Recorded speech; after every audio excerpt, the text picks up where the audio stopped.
Muito bom dia para todas, todos. Estamos aqui começando mais um café com debate do IBRAC, do Comitê de Concorrência do IBRAC. Novamente, uma alegria ter a presença de todos e ter aqui a ilustre presença da nossa convidada especial de hoje, a Raquel Mazzucco, que vai conversar com a gente, comigo e com a Ana Bhatia, e com o nosso presidente do IBRAC, Bruno Drago, também, sobre ela, sobre a atuação dela, sobre como ela vê diversas questões do antitrust. Raquel, bastante conhecida de todos, eu dispensaria maiores apresentações, mas uma rápida referência aqui para todos. A Raquel é a coordenadora geral da CGA 6, né, da SG, da Superintendência Geral do CAD, e também já tem uma experiência longa no CAD, já desde 2018, sobre a qual a gente vai conversar. Ela é graduada em Direito pela Universidade Federal de Santa Catarina, pós-graduada em Ciências Criminais e doutora em Direito Econômico pela Universidade Federal de Santa Catarina. Raquel, como estava conversando há pouco, né, para a gente é uma alegria, uma honra ter a sua participação aqui conosco. E bem-vinda, bem-vinda. Bom dia a todos e a todas. Muito obrigada aí pelo convite. É uma honra falar aqui pela Coordenação 6, pela SG do CAD. E queria agradecer, né, ao Ricardo, à Ana e ao presidente do IBRAC, Bruno Drago, também, por esse convite. Dizer que, primeiramente, que as minhas colocações, meus entendimentos, não necessariamente são os mesmos da autarquia, né? Então, só para fazer esse disclaimer inicial. Legal. Bom, você sabe que nesse Café com Debate, a gente gosta de passar por um conteúdo que é menos formal do que um painel e entender, conhecer melhor, né, os representantes do CAD, da autoridade, como foi a trajetória, e para ilustrar também, né, como pensam sobre diversas questões. Eu queria começar, então, essa nossa conversa com esse tema, né, para você contar um pouco sobre a sua trajetória, né, o que te levou de Santa Catarina para Brasília e para o CAD especificamente, né? Conta para a gente como foi. Bom, então, como você mesmo disse, eu sou de Florianópolis, Santa Catarina. Trabalhava, antes de vir para o CAD, com advocacia, né? Eu não sou de carreira, eu venho da área privada, e especificamente advogava com direito penal econômico. E, à época, eu estava no mestrado, tentando encontrar uma linha de pesquisa, e veio a oportunidade de fazer o PINCAD, né, o programa de intercâmbio do CAD, onde eu me inscrevi, fui selecionada em sede de pós-graduação, e acho que foi aquele mosquitinho do direito da concorrência que ele pica e a gente acaba se apaixonando, mas eu não imaginava que a minha relação ela fosse tão duradoura como está sendo, né? Alguns meses depois, eu pude até direcionar melhor a minha pesquisa em relação a acordos de leniência e padrão probatório. À época do PINCAD, eu trabalhei aqui no gabinete da Superintendência Geral, diretamente com o Alden, na chefia de gabinete, à época, que cuidava do programa de leniência, e também com o Alexandre Cordeiro, superintendente, à época. Alguns meses depois, até pouco tempo depois de eu efetuar a passagem direta do mestrado para o doutorado, eu tive a honra de receber o convite do próprio Alexandre Cordeiro para trabalhar diretamente com ele ali na chefia de gabinete da Superintendência Geral. E foi quando eu me mudei, né, mudei completamente a minha vida, saí de Florianópolis, ainda com um doutorado em andamento, e vim para Brasília, né? Foi um início, um recomeço, né, de profissional e pessoal muito legal.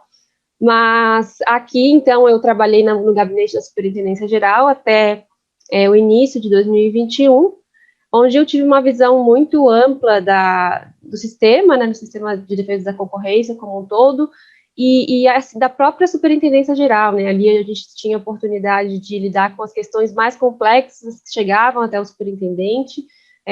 Eu conseguia ter a visão do caso, né, da instrução como um todo, e também essa questão da interlocução da SG com o tribunal e até a parte externa de política, né, que faz parte da questão aqui concorrencial.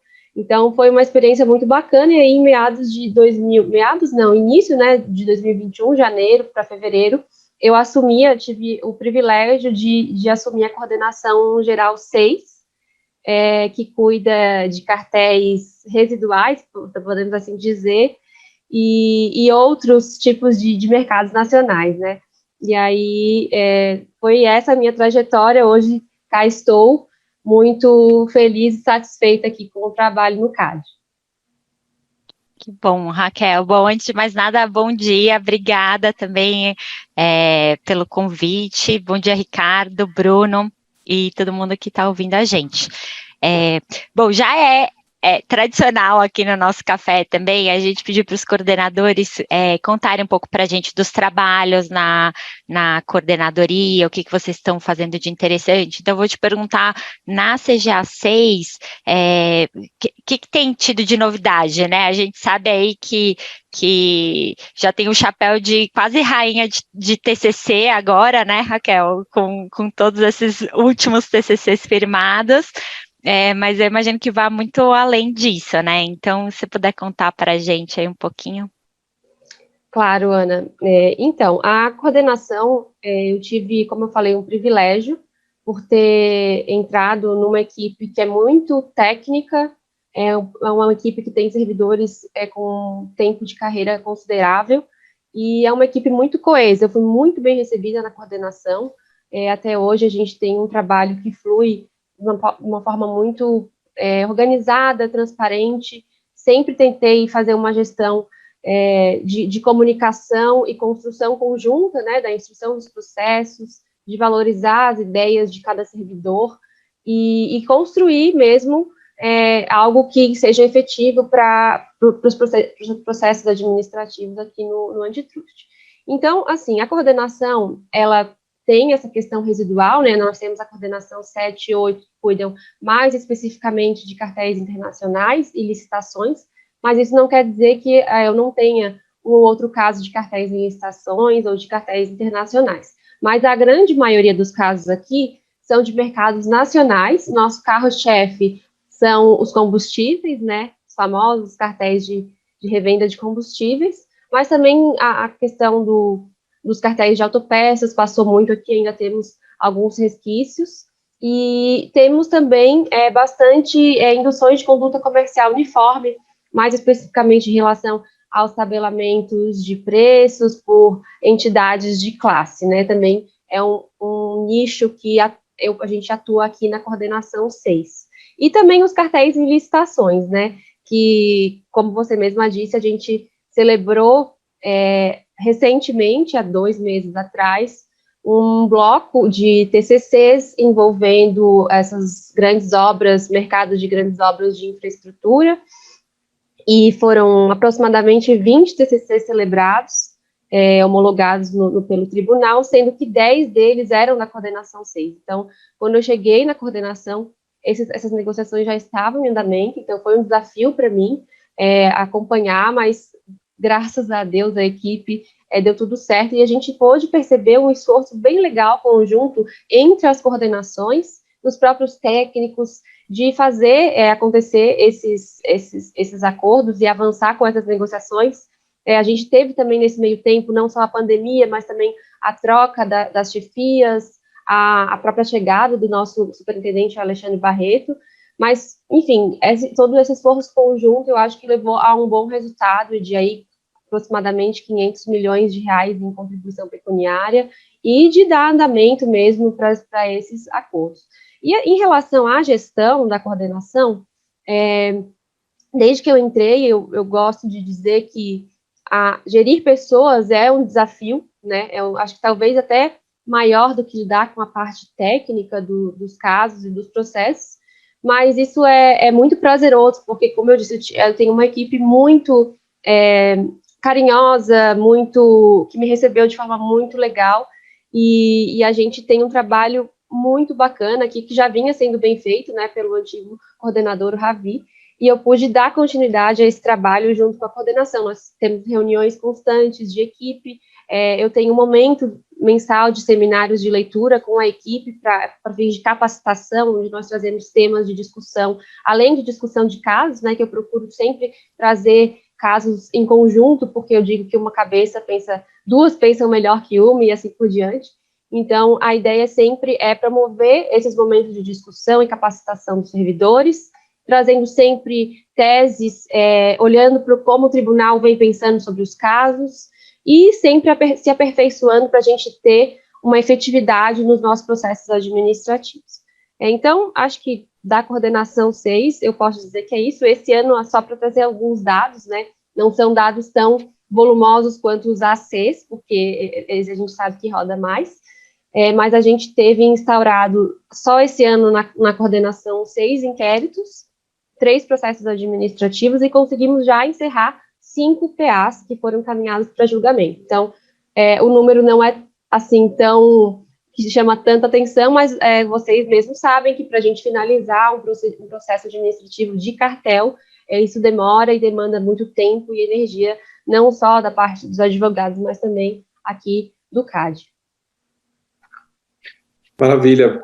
Bom, parabéns, Raquel, e todo o time da CGA6 e toda a SG pelo trabalho, né, pelos números. São números, sim, bastante significativos, né, e mesmo, né, o número de contribuições recolhidas em acordos, né, são significativos mesmo quando a gente compara com jurisdições supermaduras no antitrust, né, então, trabalho muito importante e já amplamente reconhecido do CAD, né, da SG nesse sentido. Eu queria dizer também para as pessoas que estão nos acompanhando, os nossos participantes aqui, que fiquem à vontade também para mandar perguntas para esse bate-papo aqui.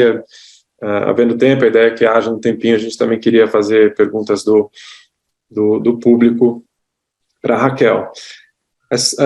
Continuando, então, pegando esse gancho do trabalho em negociação de acordos, né, em TCCs e também da sua experiência em leniência, que tipo de dicas você poderia dar para as pessoas que estão nos assistindo, que são os profissionais da área, os advogados, economistas, né, sobre o que fazer, o que não fazer? É uma pergunta que a gente costuma fazer, né, no café, nessas conversas com membros do CAD, né, também para dar para as pessoas que estão acompanhando essa visão do outro lado, né, do balcão, de procedimentos, posturas, pedidos, né, ou mesmo, né, detalhes do que está sendo feito que costumam ajudar e às vezes não são feitos, ou que não costumam ajudar e às vezes são feitos, né? Certo. Como eu venho da área privada, eu acho que acaba naturalmente, eu tenho uma sensibilidade de identificar, né, os possíveis problemas ou inquietações da advocacia, das empresas, e isso me ajuda também a fazer o melhor trabalho aqui do outro lado. Então, assim, em relação propriamente à questão dos acordos, eu entendo que, claro, os acordos não são o nosso único meio de detecção de conduta e de investigação e instrução de processos, mas nós temos um bom número, né? Hoje, eu até pesquisei aqui para trazer para vocês, nos últimos 10 anos, de 2012 para cá, foram aproximadamente 169 processos julgados de cartéis, sendo que desses 169, 55 foram oriundos só de leniência. Então, assim, nós temos quase um terço dessa massa que foram processos oriundos de leniência. Então, assim, acho que a atuação dos advogados no CAD também, de olhar para como se portar e como procurar a autoridade, passa pela escolha, de repente, de fazer acordos, tanto de TCC quanto de leniência. E acho que a postura, a dica que eu poderia dar sempre a gente tentar identificar primeiro, né, quando o cliente procura, que tipo de conduta se trata, porque às vezes a gente não está falando de uma conduta concorrencial e sobrecarregar que a máquina não é legal, a gente tem esse esforço de identificar e fazer essa triagem. Então, de repente, olhar para essa conduta, ver que órgão primeiro procurar, ou se mais de um concomitantemente. Eu acho que esse é o primeiro esforço da parte privada. E, após isso, identificar qual que é a melhor estratégia, no sentido de vou procurar um acordo ou vou seguir com a minha linha de defesa, né? E eu acho que o importante é fazer essa diferença. A gente vê em alguns momentos teses de defesa tentando, dos advogados das partes de TCCs. É claro que é a minoria, mas existe, então eu até acho que os próprios novos advogados que queiram entrar nessa área para tentar entender, nós temos uma previsibilidade muito legal, temos guias, a nossa própria resolução, regimento interno aqui no CAD, que dá essa transparência, né, para que se procure da forma mais adequada, para que entenda os requisitos desses acordos e possa colaborar. E aí, colaborar, eu acho que a postura colaborativa do próprio advogado, da empresa, sempre vai ser muito bem vista aqui pela autoridade, no sentido de, tem várias formas de colaborar, né, não só nos acordos, né, mas desde o início da instrução, de forma transparente, com boa fé, claro, isso são premissas básicas, mas é sempre bom a gente lembrar. E a comunicação, eu acho que é algo muito importante, né? Às vezes a comunicação, ela pode se dar de uma forma simples, e você consegue ser transparente, ser leal, numa ligação telefônica, numa mensagem, não necessariamente por um ofício. Eu acho que essas formas de comunicação mais simples, elas também são bem-vindas, mas é claro, para a gente futuramente formalizar, né, depois a instrução e tudo que vem dessa boa comunicação. E aí, nos acordos especificamente, eu entendo que além da postura colaborativa, quanto mais detalhamento da conduta e de provas e documentação vocês forem, isso vai ser sempre mais interessante para a gente vai conseguir ter efetividade tanto do nosso lado quanto do lado de vocês para caminhar no processo, né? Com certeza, Raquel. Bom, vou mudar um pouco o assunto, pedir um pouco aqui mais da sua opinião pessoal mesmo e também com base até na sua experiência, né? Você é pós-graduada em ciências criminais, acho que você sempre se interessou, né? Dá para ver que você se interessa por essa relação do direito penal com direito concorrencial. Então, a gente queria te perguntar, a gente viu que você, junto com o Dr. Barreto, o Dr. Valdir, publicaram na RDC um artigo contando uma experiência inovadora, né, que vocês tiveram com o MP do Rio Grande do Sul, salvo engano, nessa possibilidade de extinção da punibilidade penal para pessoas físicas que firmassem TCCs, né? Então, a gente sabe que tem essa possibilidade de uma forma muito clara para quem está no programa de leniência, mas vocês analisam nesse artigo um pouco mais a fundo e com base num caso específico, essa possibilidade em TCC. Então, como foi um caso inovador, né, trouxe aí pontos interessantes, queria pedir para você contar um pouquinho para a gente, assim, sua experiência nesse caso, as conclusões a que vocês chegaram, e o que a gente pode tirar aí para próximos casos, claro. Muito bacana, Ana, você trazer essa experiência. Inclusive, recentemente, nós tivemos um seminário junto com o CAD e MPF, né, promovidos pelo CAD e MPF, em que tivemos a oportunidade de receber vários promotores e procuradores aqui no CAD e junto também na escola do MPU, onde a gente discutiu técnicas de investigação e tentou fazer esse alinhamento, né, essa cooperação interinstitucional, que também é super importante, além, claro, dessa conversa aqui, da cooperação junto entre público e privado para melhorar as nossas técnicas, né. Então, nesse evento, Ana, eu pude participar de um painel no qual eu trouxe exatamente essa experiência recente, que foi publicada recentemente na última edição da RDC, na edição dos 10 anos, junto com o nosso procurador, Dr. Valdir, e o superintendente Barreto, que à época era presidente do CAD, quando da homologação desses TCCs. Foram 4 TCCs, tá? Foi o caso de resíduos animais, em que era um cartel de compra e a gente tinha aí as graxarias e transportadoras de cargas dividindo o mercado, monitorando os pontos de coleta desses resíduos junto aos abatedouros e frigoríficos. E aí essa conduta, ela iniciou pelo Ministério Público do Rio Grande do Sul, como você bem falou, e uma investigação que iniciou lá em 2016, e na época o promotor, o Gerson Daiello, ele teve uma sacada muito interessante. Primeiramente, ele compartilhou as provas, tinha interceptação telefônica, e até foi de uma denúncia que começou, né, e aí ele investigou e atentou a competência do CAD. Então, ele enviou essas provas para a gente, teve busca e apreensão conjunto em 2017, e acho que foi 2020, salvo engano, que houve uma possibilidade de acordo de não persecução penal com as pessoas físicas lá no Ministério Público do Rio Grande do Sul. E aí o doutor Daiello sugeriu, na verdade, ele, enfim, colocou no termo, né, do acordo de não persecução, era antes do oferecimento da denúncia, então estava dentro dos requisitos do acordo de não persecução, é uma novidade ainda, né, isso veio com o pacote anticrime. Então, ele sugeriu que o acordo de não persecução estivesse condicionado à celebração de TCCs no CAD. Então, essa proposta veio para nós, os CCCs, de forma muito receptiva, e a negociação dos TCCs e dos ANPPs foi feita toda em conjunto.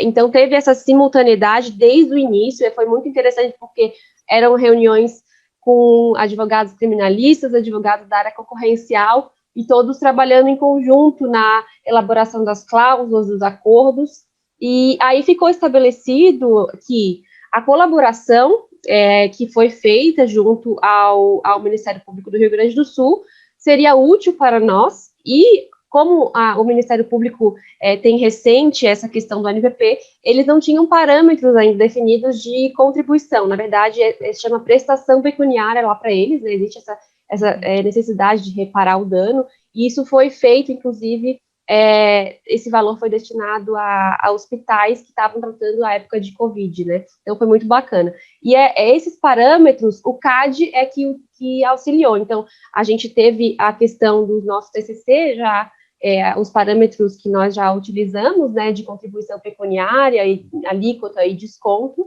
e desse valor, desse montante, um percentual foi destinado ao pagamento da prestação pecuniária para o Ministério Público. Então, foi uma cooperação inédita.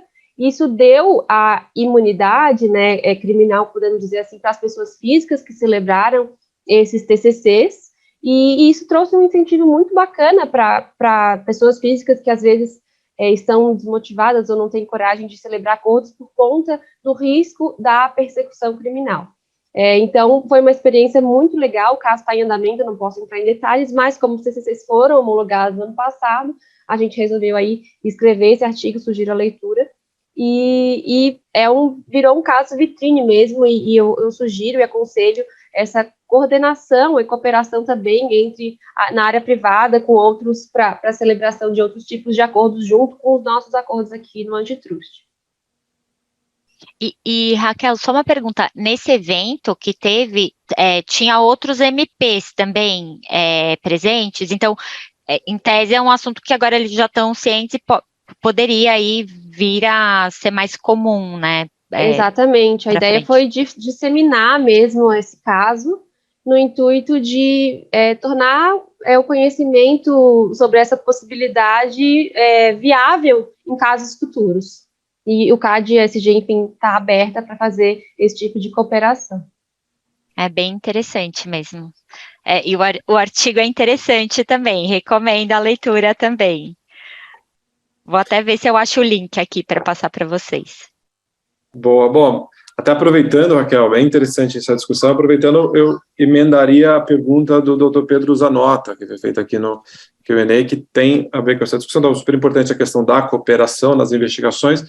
A pergunta do Dr. Pedro é como que você vê a questão da inclusão de pessoas físicas em investigações de uma forma geral, um assunto que é sempre recorrente, mas que agora está até aquecido por conta de discussões de padrão de prova, de dosimetria, mesmo de praticidade do enforcement mesmo, né, que a questão das pessoas físicas é também razão, muitas vezes, de atraso no trâmite do caso, por dificuldades, né, várias, né, inclusive de citação, etc. Então, eu queria aproveitar que esse tema surgiu e já emendar a pergunta do Pedro aqui.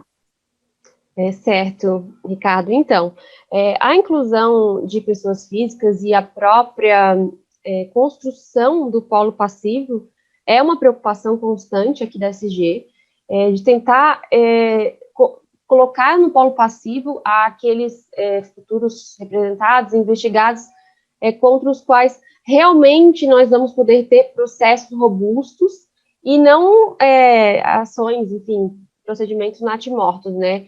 Então, assim, não só em relação às pessoas físicas, quanto também às pessoas jurídicas, mas o CAD, sim, tem a competência de instaurar, investigar e punir também as pessoas físicas, e acho que num primeiro momento da investigação, o ideal é que a gente inicie a investigação pelas empresas, né, mas olhando para a conduta, considerando aí culpa, né, que é uma visão diferente da empresa, mas a gente precisa considerar, sim, a conduta da pessoa física, porque essa pessoa física, esse empresário, esse administrador, que vai futuramente estar numa empresa que cometeu um ilícito e daqui a pouco ele não está mais nessa empresa, vai para outra. Então, é interessante, sim, a gente olhar para a inclusão dessa pessoa, para a investigação dessa pessoa física, ainda que tenhamos dificuldades de notificação, o ASG tem feito um esforço bem legal de melhoria nas notificações, né, nos processos de notificação, para que isso também não atrase o processo como um todo. Então, assim, a gente não deixa de olhar para as pessoas físicas, mas, é claro, sempre com muito cuidado e tentando fazer esse exercício de individualização da conduta já lá no começo da investigação, para que nós não tenhamos processos natimortos em relação, principalmente, às pessoas físicas. Legal, bacana.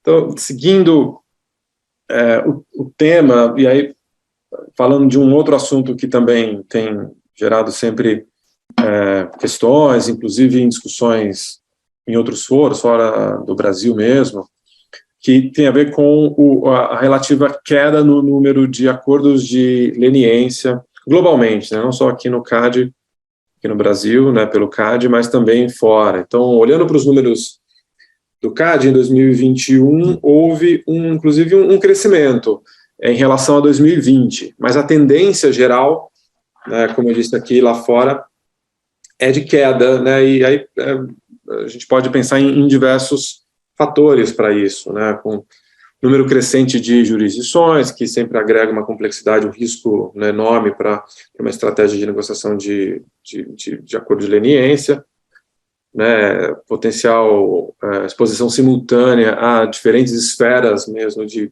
risco, né, de responsabilidade, etc. Então, a pergunta é se essa questão é uma preocupação grande hoje da SG, sua, o que tem sido feito para manter, aumentar os incentivos a novos acordos de leniência.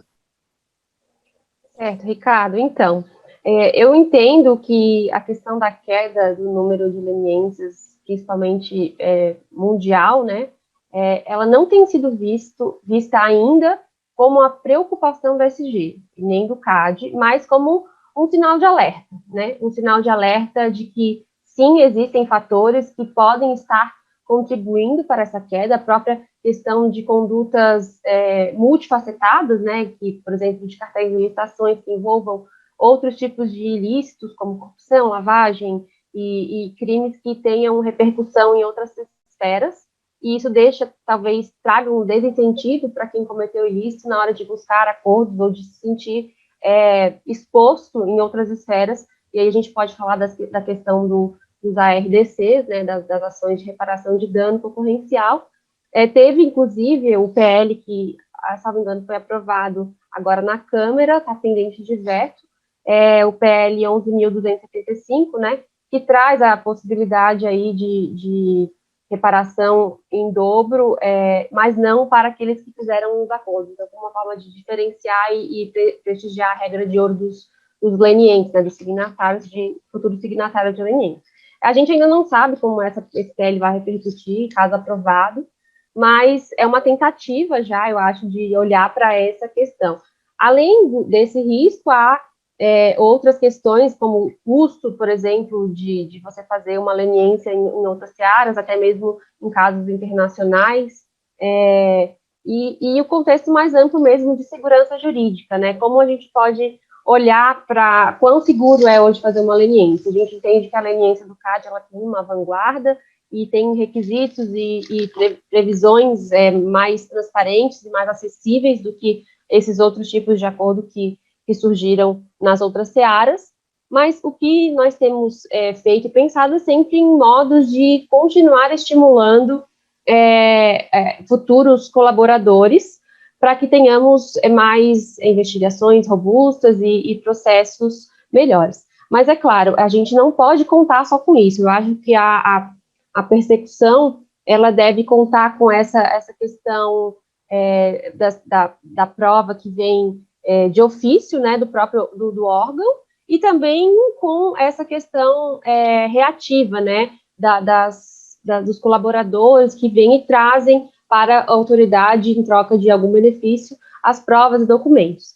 Então, eu acho que essa mistura de reativa com proativa ela se retroalimenta e faz com que nós tenhamos uma política sempre constante. Como eu falei, os números não, aqui no Brasil, pelo menos, ainda continuam constantes, eles não caíram, tem leniências em andamento, é claro, nem eu mesma tenho conhecimento dos números, porque a gente sabe que a humanidade, enfim, trabalha de forma sigilosa, mas a gente pode ver nas leniências já celebradas que os números continuam e é importante que a gente tenha esses números constantes, né? A gente não pode depender só disso, mas isso é importante. Então, acho que medidas como a cooperação interinstitucional é importante, como essas que estão sendo feitas para aumentar o poder dissuasório dos órgãos e talvez ter um enforcement maior em relação àqueles que praticam condutas ilícitas, e que essas pessoas tenham em vista essas possibilidades. E até eu trago proposta, por exemplo, na minha tese, de aumentar minimamente os requisitos objetivos para a celebração de acordos de leniência, acreditando que isso possa trazer mais incentivo, no sentido de tornar mais segura a negociação com requisitos mínimos, por exemplo, de padrão probatório, que é o que eu desenvolvi na minha tese, né? Então, enfim, temos o clique leniência também hoje, eu acho que são medidas que o CAD vem adotando, o guia de padrão probatório que foi elaborado pela CGA 10 ano passado, também é uma tentativa de você ter mais segurança e mais robustez nos acordos, de olhar para como o tribunal vem valorando as provas que vieram de leniência e tentar ter algo mais robusto em relação à própria olhar do tribunal. Então, acho que o órgão olha para isso como um sinal e sempre pensando em medidas para manter os nossos números, né? Não só dependendo da leniência, mas sim sabendo que é um grande trunfo, é um instrumento muito valioso aqui na autarquia.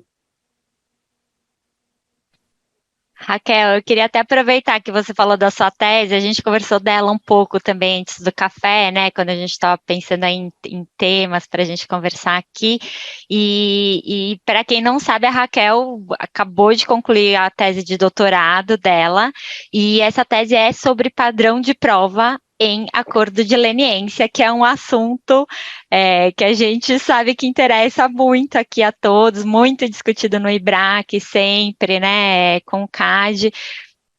Então, acho que não está pública ainda a tese, mas você já defendeu, né? Então, será que você podia contar um pouco da sua tese, Raquel? Conclusões aí que você chegou com ela, o meio do caminho também, imagino que tenha pontos aí interessantes para todos os ouvintes aqui do nosso café de hoje. Claro, Ana. Para mim é um tema sempre que eu tenho muito carinho, embora tenha me dado muita dor de cabeça ao longo dos últimos anos, principalmente o último ano, né? Quando o prazo chega, todo mundo sabe que é aí que a gente venha trabalhar com mais afinco.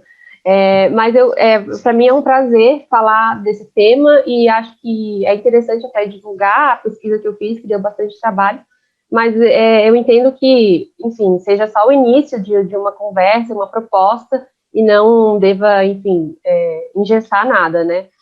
A minha vinda para o CAD me fez ter um olhar muito diferente e mais aprofundado no tema. Minha tese tratou de estándares de convencimento para a celebração de acordos de leniência no CAD. Então, eu tentei analisar se havia um padrão de provas suficiente de informações e documentos que são trazidos pelas empresas no momento da negociação, que a autoridade precise identificar para dizer se é ou não suficiente para a celebração de um acordo. E, é claro, não existe uma resposta pronta para isso. Ao longo da minha pesquisa, eu percebi que é muito difícil, até para fechar uma base empírica, né, de pesquisa, eu tinha dificuldade por conta do próprio sigilo das leniências e de não ter acesso àqueles acordos que não foram celebrados. Então, essa proxy foi difícil de ser analisada. Então, havia um pouco de assimetria de informação. Mas eu pude ter acesso a HCs que são públicos, né? Então, esses HCs não tiveram seu julgamento ainda. Eu analisei especificamente um padrão para a celebração de acordos e não para a condenação. Então, eu entendi que o objetivo do acordo de leniência deve ser trazer indícios de prova de autoria e materialidade da conduta, e também não necessariamente levar de imediato a uma condenação, mas essas informações e documentos, elas devem levar a autoridade à abertura de novos atos instrutórios, como, por exemplo, uma busca e apreensão, ou instruir, ou auxiliar a autoridade na instrução melhor dos processos e das investigações. Então, se aquelas provas, elas fazem a autoridade ter indícios de autoria e materialidade ou fazer com que você abra investigações e te leve ao caminho das pedras para isso, então a gente tem uma possibilidade de padrão. Mas isso foi só o início da pesquisa, né? Aí, o que eu fiz? Eu analisei, eu foquei em cartéis de licitações, entendo que os cartéis de licitações, eles têm um padrão, uma especificidade de provas e de investigação um pouco diferente de um cartel comum. Então, eu foquei nos cartéis de licitações até pelos HCs que eu analisei, né? Eu analisei 16 históricos da conduta no mercado de obras de infraestrutura, né? Mas eu caí na Lava Jato, não teve como sair disso, mas foi muito interessante porque eu pude analisar prova a prova que veio em cada um desses HCs. E aí, eu acho que a grande sacada, a grande, enfim, novidade e atualidade que eu trouxe para a área acadêmica e jurídica foi a questão da construção de indicadores. Então, não o standard, o padrão probatório definido, isso foi uma sugestão, mas eu trouxe parâmetros para analisar e valorar cada documento que eu analisei. Então, eu defini 8 parâmetros, tá? Depois eu posso disponibilizar com vocês. E a partir da análise da prova, eu preenchia os parâmetros. Aí eu defini que 1 a 3 parâmetros preenchidos, eu tinha uma valoração fraca, 4 a 5 uma valoração média, e 6 a 8 uma valoração forte. E aí depois, ao final, eu tive uma massa ali de tantos documentos fortes, tantos médios, tantos fracos. Com isso, eu identifiquei algumas categorias de provas mais fortes, né, que são aqueles e-mails que têm bilateralidade, que têm consciência da ilicitude, que tem alguns outros parâmetros que eu identifiquei, tabelas ou planilhas de Excel, enfim, que tinha ali alguma forma de divisão de mercado que eu pude identificar o ajuste, o conluio anticompetitivo entre os concorrentes.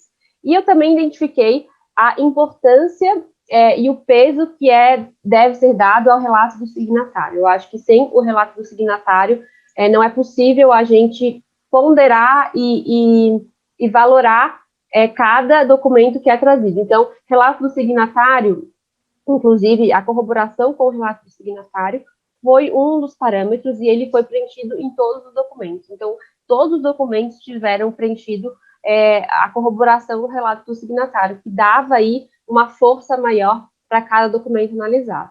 E aí, ao final, eu sugiro um padrão mínimo para a celebração de leniências em cartéis de licitações, que começa por um bom relato, passa por uma prova documental forte, 3 médias e 5 fracas. Então, assim, isso não é um engessamento, é só uma proposta, eu deixei isso muito claro, a ideia de ter um padrão não é de engessar, mas sim de dar parâmetros mínimos para a discricionariedade da autoridade e para trazer maior segurança para o administrado, para aqueles que queiram celebrar futuros acordos de leniência com o CAD, né? De entender qual é o valor das provas que se traz, o que se busca pela autoridade e como tornar as investigações e os processos administrativos mais robustos, né?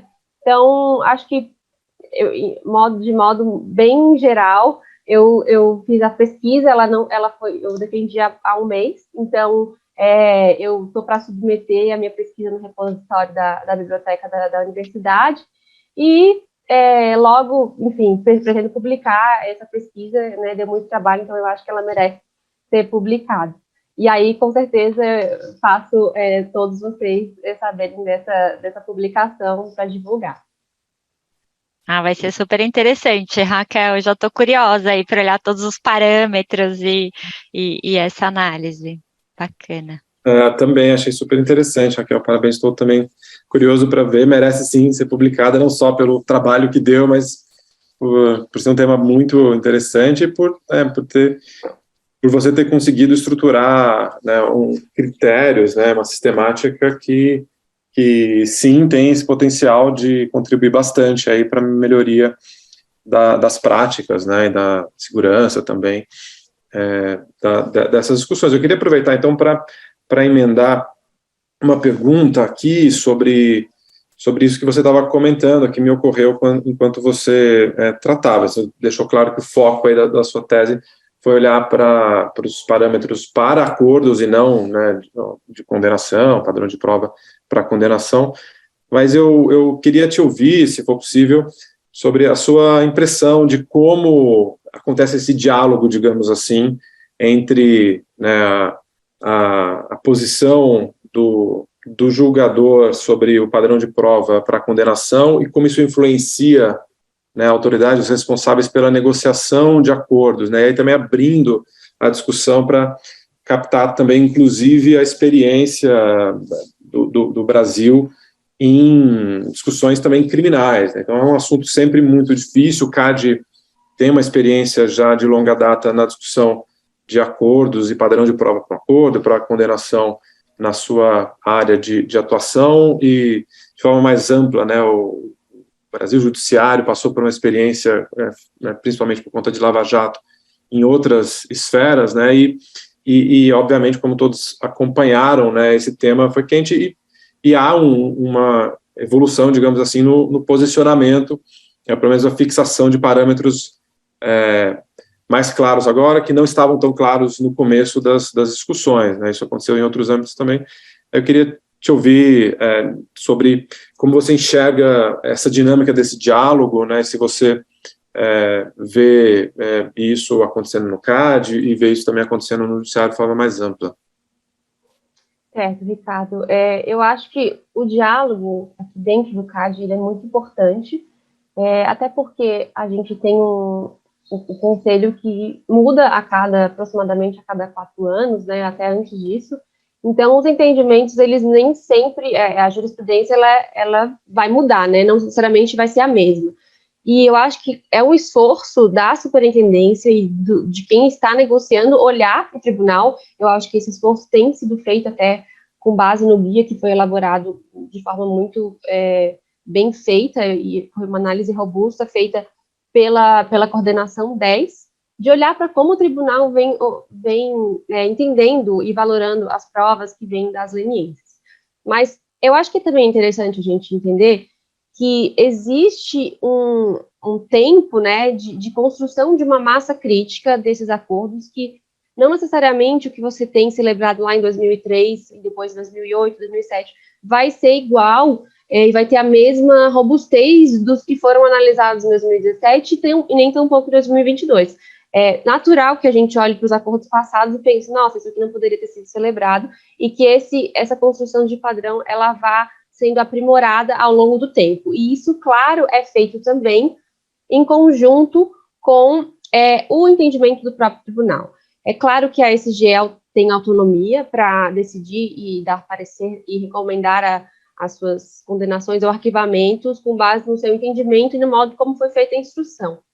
Mas a gente sim tende a olhar para como o tribunal vem analisando os acordos e valorando as provas para condenar.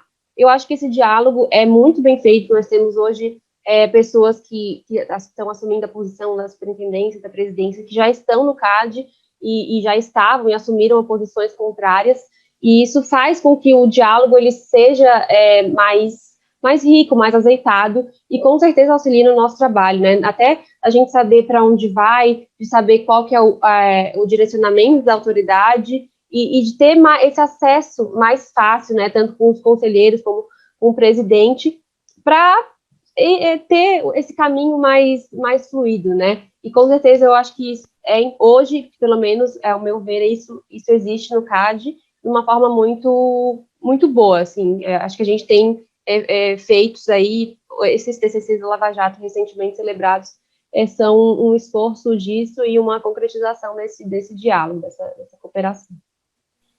Ótimo.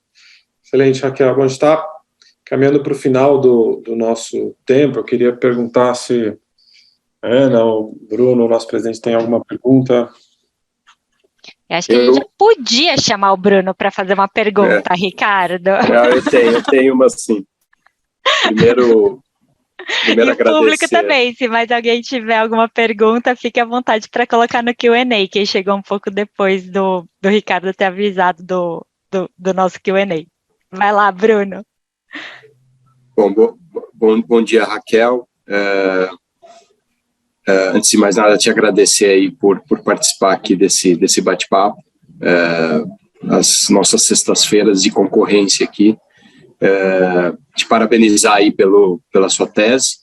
E até a pergunta do Ricardo aí, eu ia até te perguntar se sua próxima tese, não sei se de doutorado aí de pós-doc, seria sobre o standard probatório da condenação do tribunal decorrente de acordo de leniência, tá? Então a gente espera também por essa próxima tese aí no futuro. E aí, a pergunta que eu quero fazer, na verdade, ela se relaciona a um tema que você tratou ali alguns assuntos atrás. Você falou do projeto de lei que foi recém-aprovado aí sobre reparação de dano, né? E ali a gente tem o tal do requisito do TCC novo sobre arbitragem, né? E aí a minha pergunta é se vocês já começaram a quebrar um pouco a cabeça aí de como é que vocês vão lidar com essa situação, porque isso deve mudar um pouco a dinâmica das negociações de TCC, né?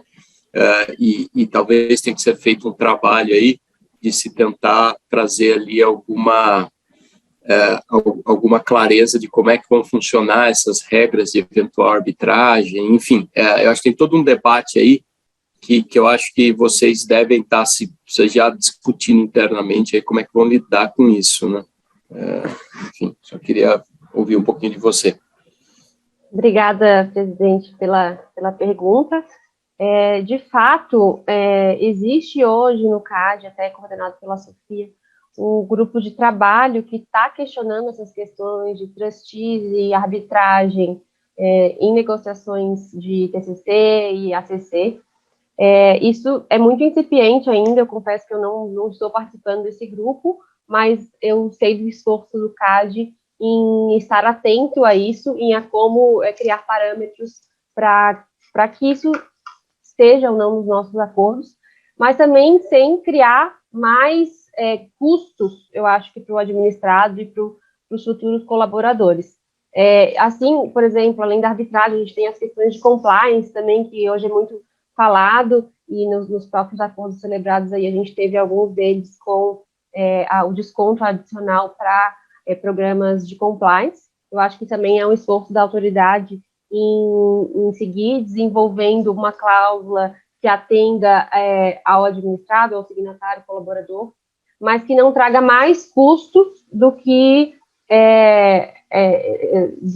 de forma a desincentivar, né, a celebração desses acordos. Então, eu acho que esse é o mindset assim, que deve estar por trás dessas novas cláusulas dos acordos para que isso não gere mais desincentivo do que propriamente traga mais benefícios para o acordo, tanto para a autoridade quanto para quem está celebrando.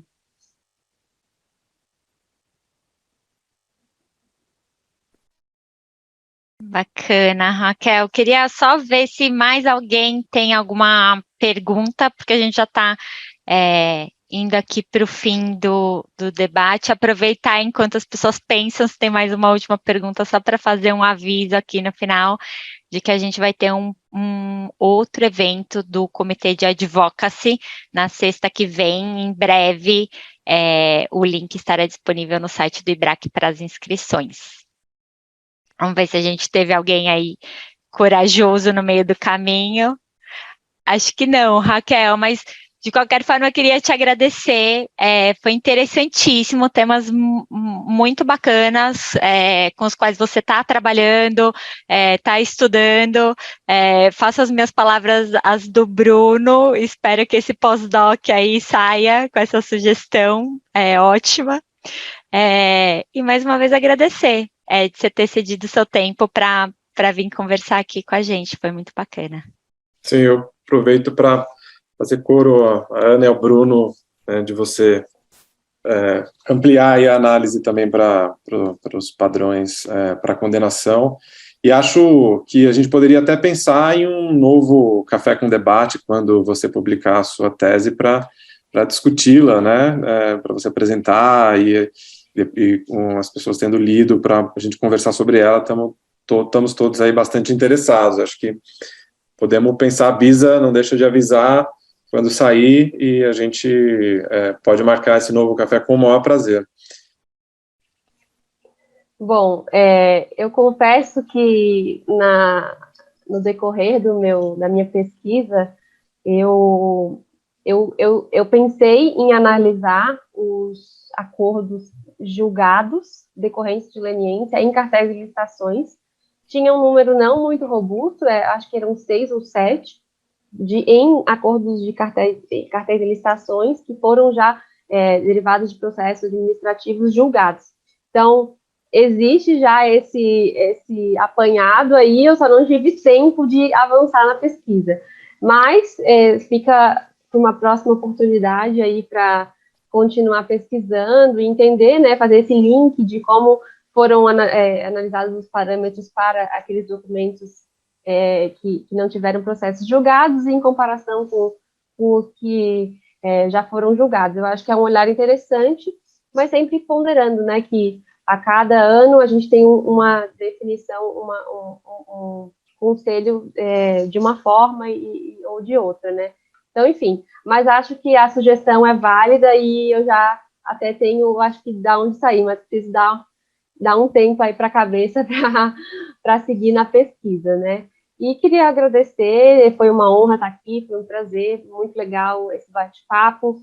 Agradecer o IBRAC na pessoa do presidente Bruno Drago, agradecer a Ana, o Ricardo, por esse momento, né, em relação à direção aí da concorrência do IBRAC, dizer que eu estou à disposição para novos debates, novas conversas e, enfim, agradecer, parabéns pelo trabalho que vocês também têm desenvolvido aí junto ao IBRAC. Maravilha, Raquel. Nós que agradecemos também a presença de todos, mais esse café. Foi uma alegria, uma honra também te receber. E desejar a todos aí uma ótima sexta-feira, um ótimo final de semana. Obrigado pela presença. Acompanhem aí o IBRAC nos seus canais, nas suas redes sociais, para os novos eventos.